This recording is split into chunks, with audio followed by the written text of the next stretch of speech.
কোনো কিছুর নামকে নাউন বলে। হ্যাঁ, এই কোনো কিছুর নামকে নাউন বলে। এই জায়গাটাতে এসেও কিন্তু তোমরা কথাটা ঠিকই বলছো যে কোনো কিছুর নামকে নাউন বলে, কিন্তু প্রকৃতপক্ষে এই নাউনটা কিভাবে বের করতে হয়, আমরা এর যে বোঝার যে বিষয়টা আছে, আজকে আমি সেই বোঝার বিষয়টা নিয়েই আলোচনা করব। হ্যাঁ, যেটা বলেছো যে কোনো কিছুর নাম কি। আচ্ছা, এই নাম বলতে আমরা কি বুঝি? আমি তোমাদেরকে যেটা বলবো সেটা হলো, আমার চোখের সামনে আমি যা যা দেখতে পাচ্ছি, আমার চারিপাশে যা কিছু আছে সব কিছুই নাও। এই যে কলমটা, এটা একটা নাও। এই যে চশমাটা, স্পেকটেকল, এটা একটা নাও। ফ্যান নাও। এই যে হোয়াইট বোর্ডটা নাও। এই যে ঘরটা নাও। টেবিলটা নাও। বিষয়টা কি বুঝতে পেরেছ? এরকম আমি বাহিরে আমার চোখ যেখানে পড়ে যা কিছু দেখি সব নাও। আমার শরীরের অঙ্গ প্রত্যঙ্গ আমি যা কিছু দেখতে পাচ্ছি সবই নাও।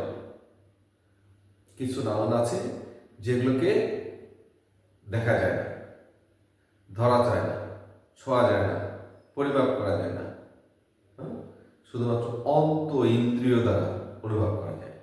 তাহলে নাউন আমি তো বললামই যে আমরা যা কিছু দেখতে পাচ্ছি, আমার চারিপাশে যা কিছু আছে সবগুলোই নাউন।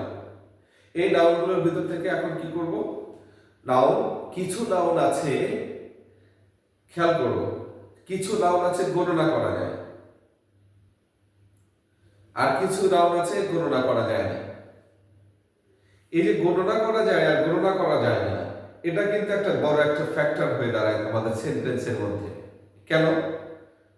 যেগুলো গণনা করা যায় সেটা সিঙ্গুলার এবং প্লুরাল দুটোই হয়। তাহলে এই গণনার দিক থেকে আমরা করছি কি দুইটা। একটা হলো কাউন্টেবল, অর্থাৎ কি গণনা করা যায় যেগুলো। তাহলে যেগুলো গণনা করা যায় সেগুলো কাউন্টেবল বা গণনার যোগ্য। এই গণনার যোগ্য যেগুলো আছে সবগুলো সিঙ্গুলার বা প্লুরাল হতে পারে।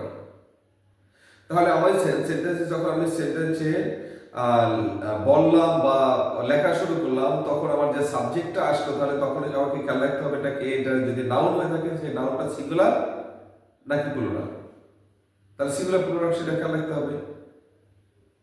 তাহলে সিঙ্গুলার হলে ভার্বটা সিঙ্গুলার হবে, প্লুরাল হলে ভার্বটা প্লুরাল হবে। এই জায়গাটাকে মাথায় অবশ্যই ঠিক রাখতে হবে।